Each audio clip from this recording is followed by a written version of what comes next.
prioritizing those things as the Willow Run Tea Party caucus to kind of see like where we can start spending time, which is what we do here, but additional effort and energy to make a difference in what's going on, as opposed to just coming here on Friday nights, having conversation, and then leaving out of here and sharing with a few people what we've been doing or what we've been hearing about. I think we're going to have to play a much more active role with regard to what's going on, because this ship is going in the wrong direction and there are not enough people grabbing hold of the wheel to try to correct the course. There's some serious things going on that I'm aware of, and I need people to convince me that those things aren't all that serious. And if they do, I'll back off.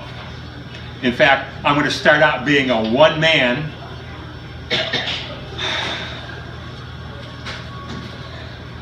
some people call them correct me if I'm wrong tour.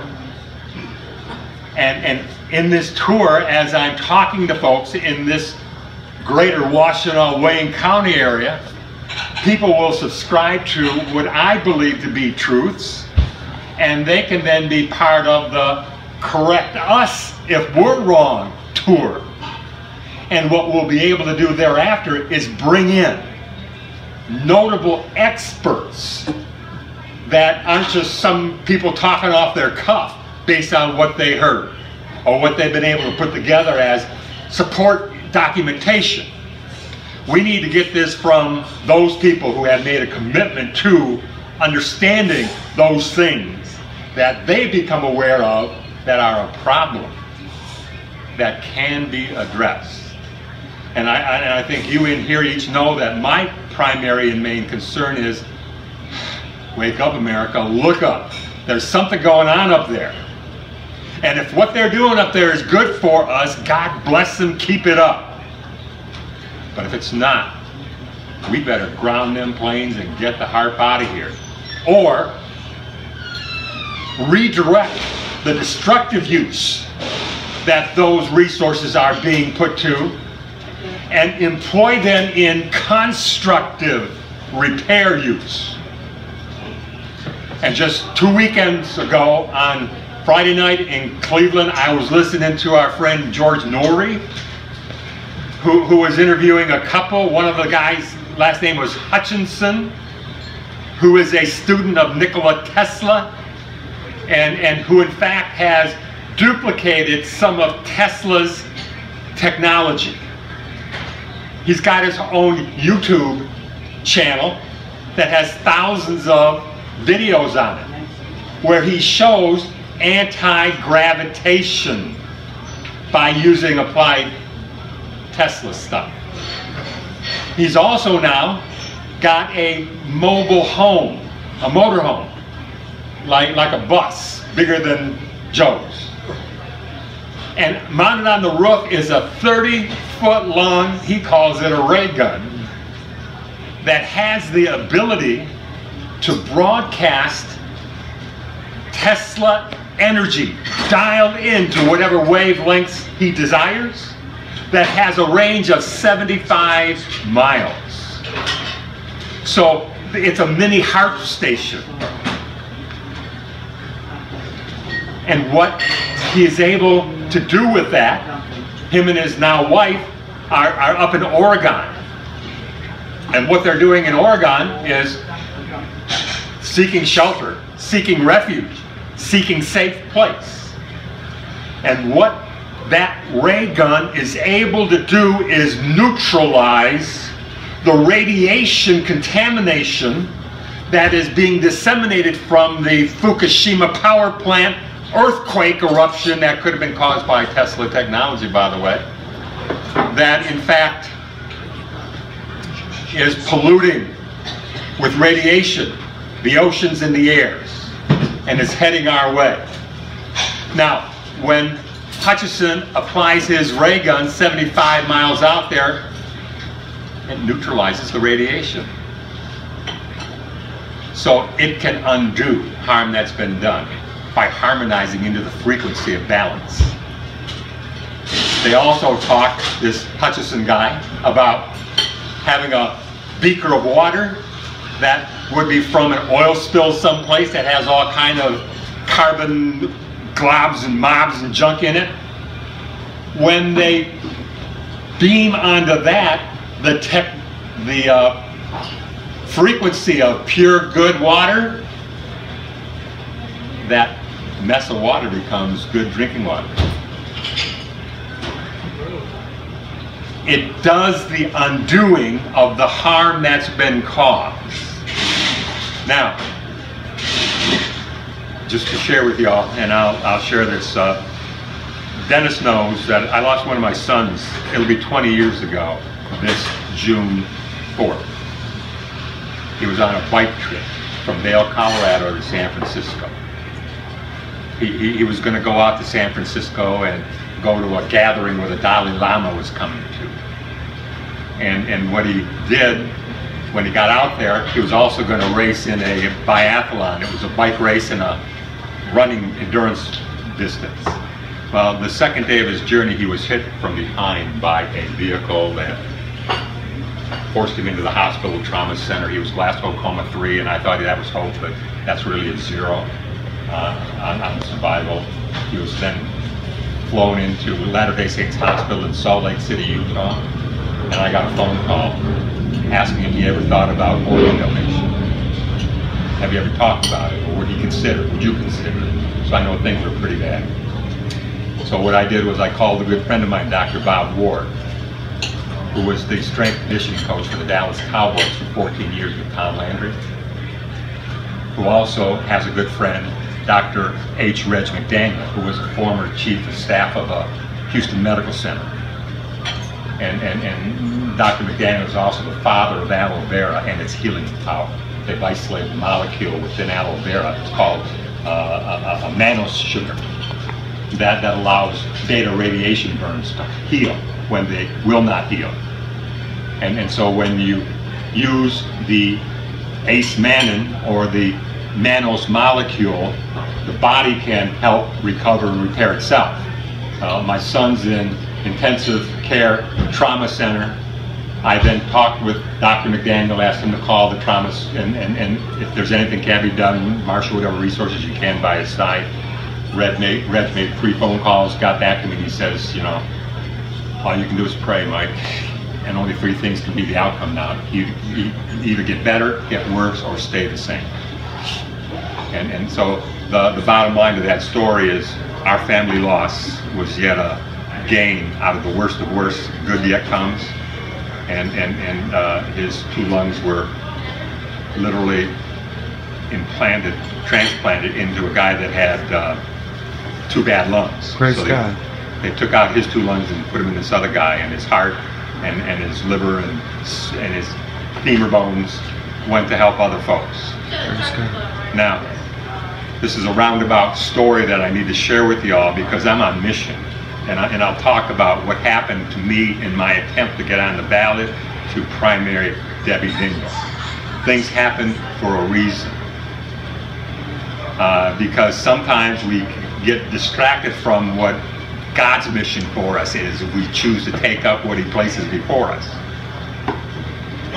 All right, and that's what would have happened had I gotten onto the ballot with regard to primary Debbie Dingell. So there was a saving situation that happened there, but I'm going to backtrack that 1 step. And that is, I decided I needed to go out and visit A, the place where Jonathan's accident was, and then B, Latter-day Saints Hospital. And I have a Harley-Davidson motorcycle that was a special gift also, that I decided I'm going to ride out there. And I got a hold of, coincidentally, a former student of mine, one of my first students at East Junior High School. Troy Holtz is his name. And Troy is a Mormon. And Troy lives in Salt Lake City, Utah. And 3 months ago, we hooked up on Facebook. And I said, coincidentally, Troy, I need to make a visit to Latter-day Saints Hospital. He says, well, what for? I says, it's a long story. I'll share it with you when I come on out. But here's where this story comes full circle. Just yesterday I told a guy in Grand Rapids that I cannot afford to make a trip to Utah, but I also cannot afford not to. So I figure I'll figure out a way. Gas won't be much on the motorcycle. I'll just put some things off. I had to replace my debit card today. And so I went into a bank branch up at Maple and Cranbrook Road up in Bloomfield Hills, because they can give you an instant one.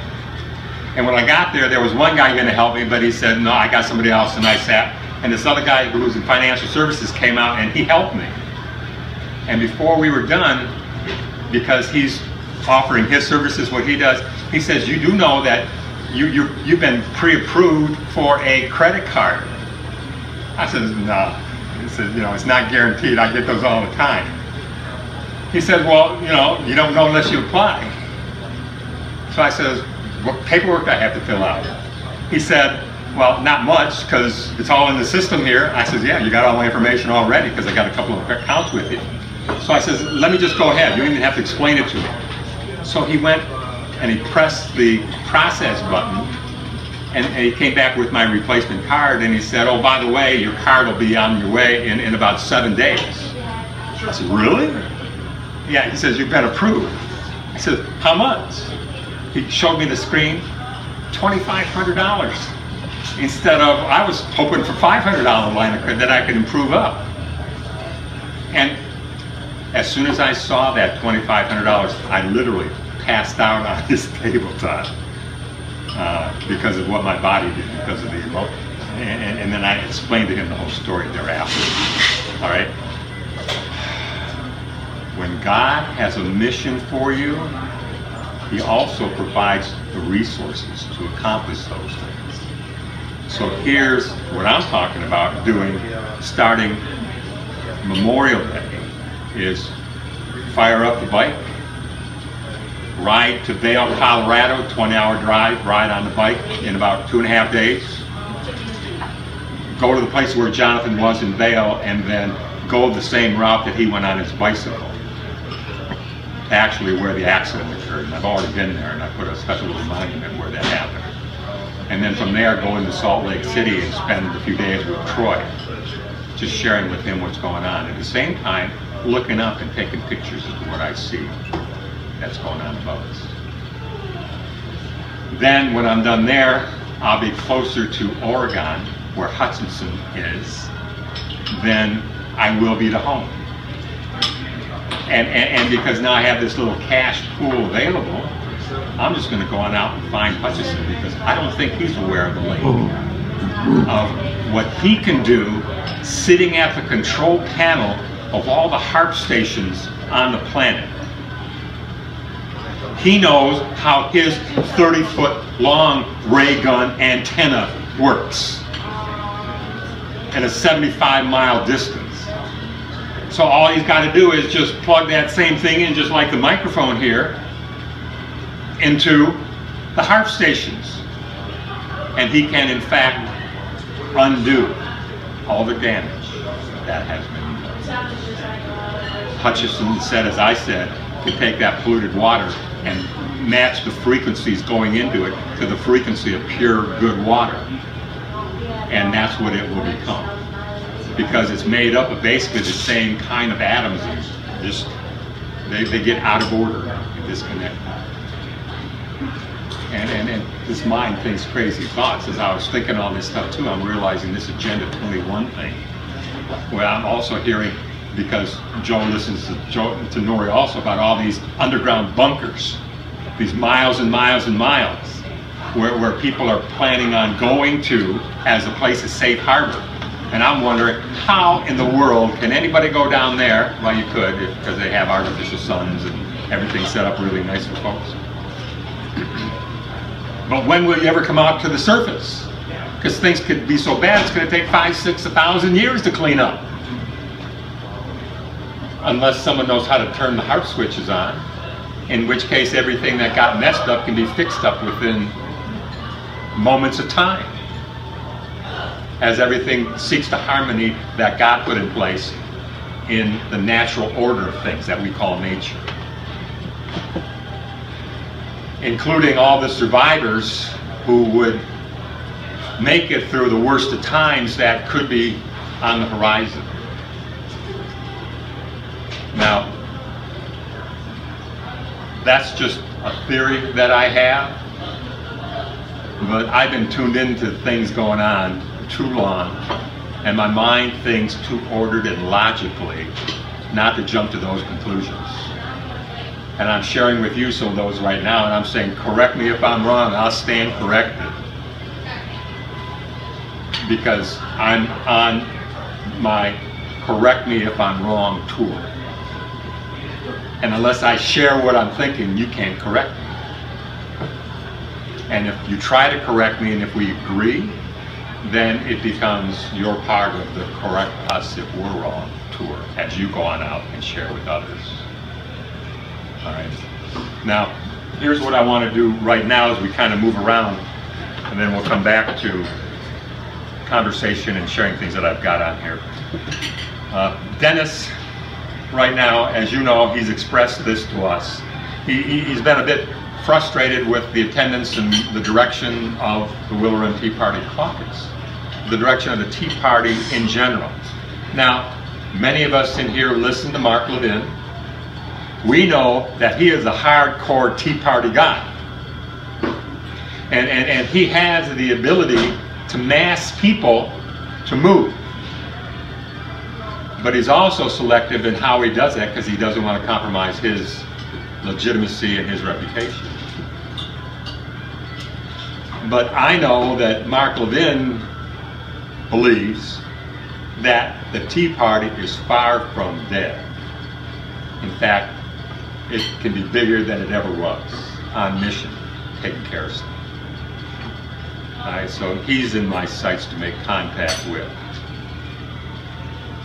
Now, Dennis is thinking about reducing the Willow Run Tea Party caucus meetings. He, in fact, was talking about inviting the Western Washtenaw Tea Party to convene over here on one of the Friday nights rather than where they are once a month.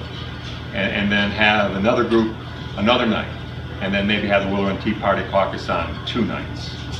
He's just searching right now for an effective way to be productive in what he has been involved with over the last 7 years. Now that's a segue into his broadcast message today. And I don't know how many of you here read his broadcast message from today. So what I want to do is throw that up on the screen as I read it, as you follow along, so that together we know that we've got the full impact of what he said in that message. And then we can have comment and conversation about what's in there. So that when he comes back, not this Friday, because caucus will not convene this Friday because it's going to be the Memorial Day weekend. He'll be back the following Friday, and that's when I'll be on my way to Latter-day Saints Hospital, and then possibly, probably Oregon, unless Hutchison is going to be someplace out in these territories, because I will touch base with him. And before we leave out of here, I need you also to know, because I may show it to you, that I went to Barack Obama's Flint show. Couldn't get in, but I was able to video people on the street, about 1.5 minutes worth. And I also captured his voice message that was broadcast live on the radio. One of the things he said there was to the people in Flint, I got your back. When someone says, I got your back, to me, that means they're looking out for you. They're behind you. They're going to protect you. They're going to make sure nothing bad happens to you. But know this, Brutus had Nero's back. And when that back was exposed, put the knife in. I know that President Barack Obama knows well what's going on up in the sky above. Because retired admirals generals know, because they head up that stuff. And when Obama says he's got your back, he's probably got a knife in his hands when he's saying it. That's what I'm saying to you. Yep. I hear the mixed messages in the words. And part of what has occurred to me is I tried to become a Republican, but that coat just don't fit. I shared that with some of the folks. And so the only mantle I can put on if I'm going to be politically active is the Democrat mantle. But I got to clean it up. It needs a whole lot of cleaning. And I could get myself killed doing that, but that's going to happen sooner or later, and that's sooner that I'll be with my son. All right.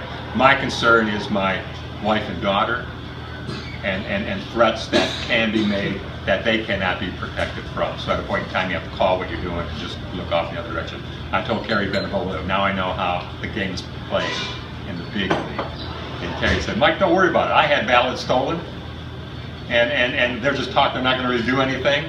I said, yeah, I'll tell that to the Scalia family. You know, tell that to the Kennedy family. Tell that to who we just saw last week. That we saw what was going on inside the truck. All right.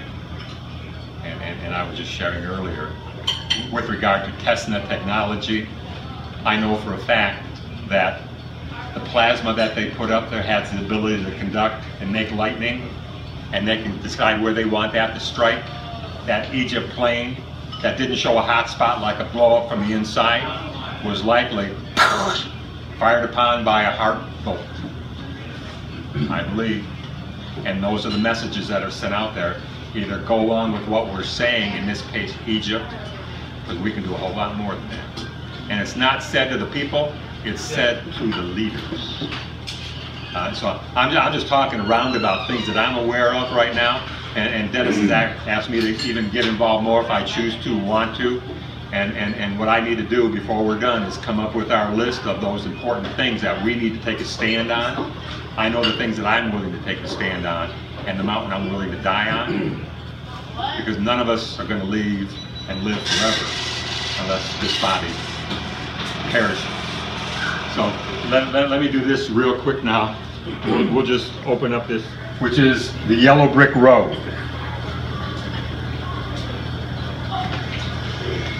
And there's some pretty heavy-duty material in here that has to be digested. It says, okay, so for a few years I was on a road. It was a road of return, having joined a few folks who realized we were not in Kansas anymore. We wanted to go back to the safety and harmony of home, the Constitution. We believed this road would take us to the palace where we were blown off course, back home. We were told that there was one person who could deliver us home. This person was a wizard who controlled the Emerald City.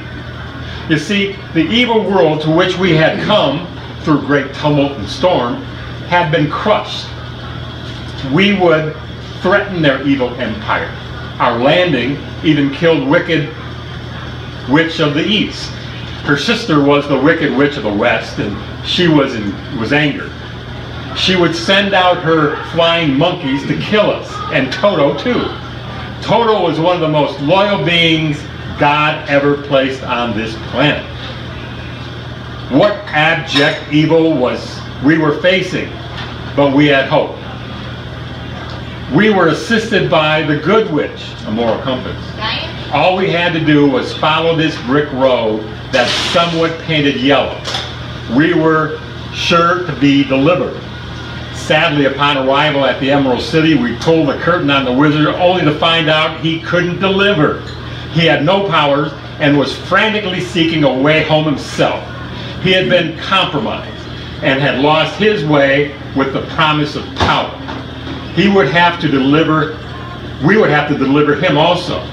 It would be the clicking of the heels that would invoke our moral compass. Let's move it up. This is Dennis now. I have been a Tea Party leader for 7 years now, and I have clicked my heels. I have invoked the moral compass. that compels me to confront the abject evil that the political process pretends does not exist. I will fight for constitutionally limited government and will speak whenever and wherever I'm invited. I am a Christian, constitutional, conservative Republican in that order. I am, however, in therapy for the last one, being a Republican. The analogy above has 4 travelers and some company along the way. I have clicked my heels, but my character is not Dorothy. The wizard is the tea party. It was sure to be the solution. The wicked witch is Hillary, and the flying monkeys are her minions. The good witch is our moral compass, and the clicking is the epiphany that invokes it. Dorothy is our country. The Democrats are the straw man, the scarecrow, and the Republicans are the lion. Toto is the little ones explained later. That leads me to being the Tin Man. We all were motivated with a promise for transformation and betterment. In real life, we are left with the reality that neither got either. This message is to explain the tin shell, emptiness of a tin man need. There's an abject evil being overlooked because of promise from those who say they can deliver. They say just follow the road and we will go to the place we desire. Let me move this up.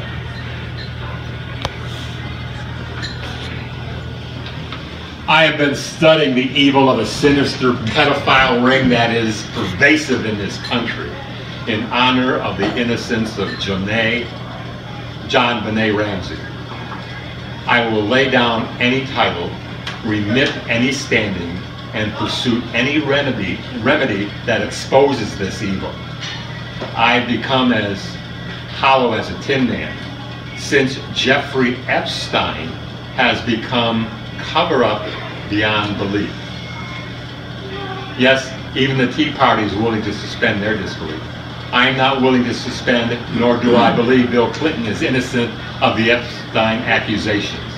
I believe that Donald Trump will not come clean of his involvement with Jeffrey Epstein. You see, Epstein has been imprisoned for the endless supply of young children to the appetite of evil possessed by men of power. Men of power are compromised by the salacious behavior and will do the bidding of men like Epstein. It may be a congressional vote, or maybe a presidential action, or even a high-profile businessman. Epstein would garner billions from those who would purchase power, and he could deliver it. One thing is clear. While Trump is talking about stains on red dresses, he is not talking about Epstein. How ironic that there has been no topic he would not broach, even the size of Marco Rubio's manhood, little Marco. Now he is silent on the Epstein accusations against Bill Clinton. Maybe it is because one finger pointing means 3 fingers back. Has there been a deal cut by the best deal maker in history? I think Bill and Don have a deal, and it is a conspiracy of silence as we continue.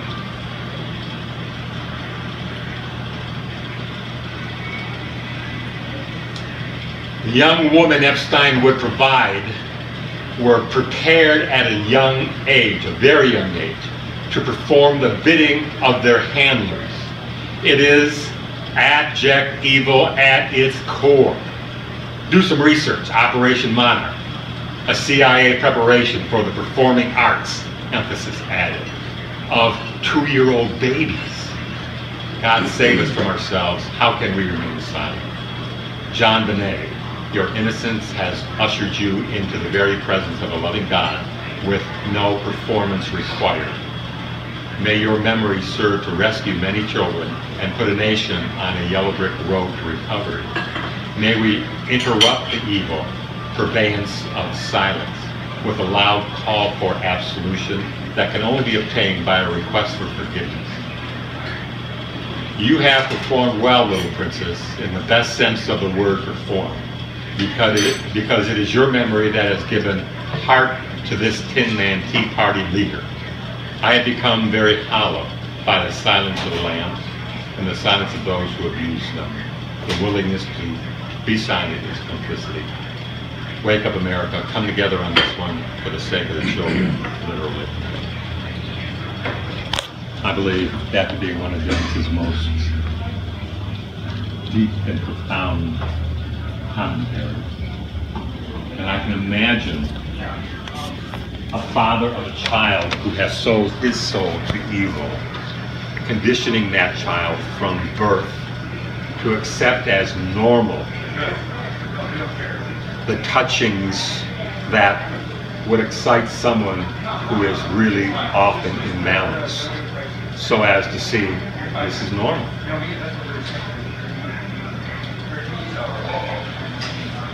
Our children in our schools, that I often call indoctrination mills, have also been trained up to things that are not normal in terms of how they think, how they perceive. And that's why Bernie has the following of the youth that he has. And those kids just haven't had their minds opened and stimulated in the right zones and regions. So I'd be curious as to your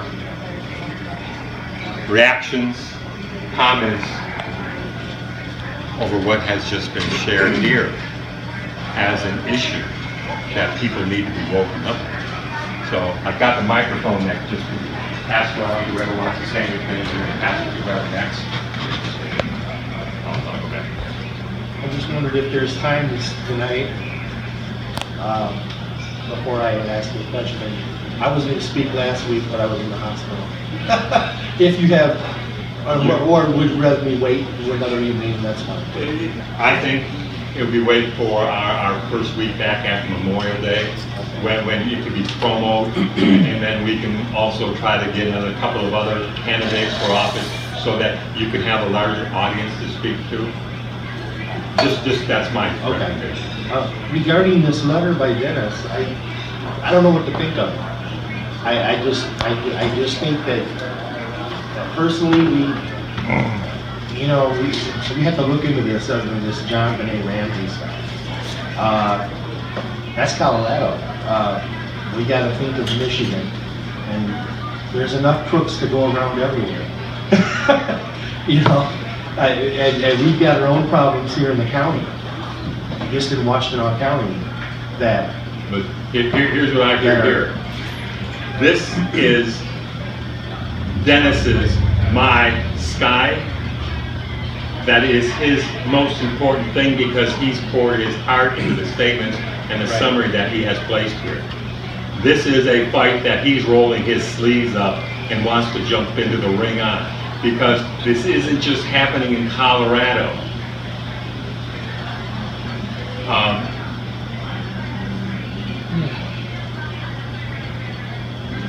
John Benet was from Colorado, but John Benet was just one of the victims. There's thousands of others, some from Michigan, some from Ohio, some from Indiana, some from California, others from Colorado, as this Epstein character and the people that were part of that circle of activity did their thing, not just in the United States, but around the world. We're talking a sex slave trade of our children. They're talking about pedophilia with young 2-year-olds that have been trained up to think and believe and act and respond, and this is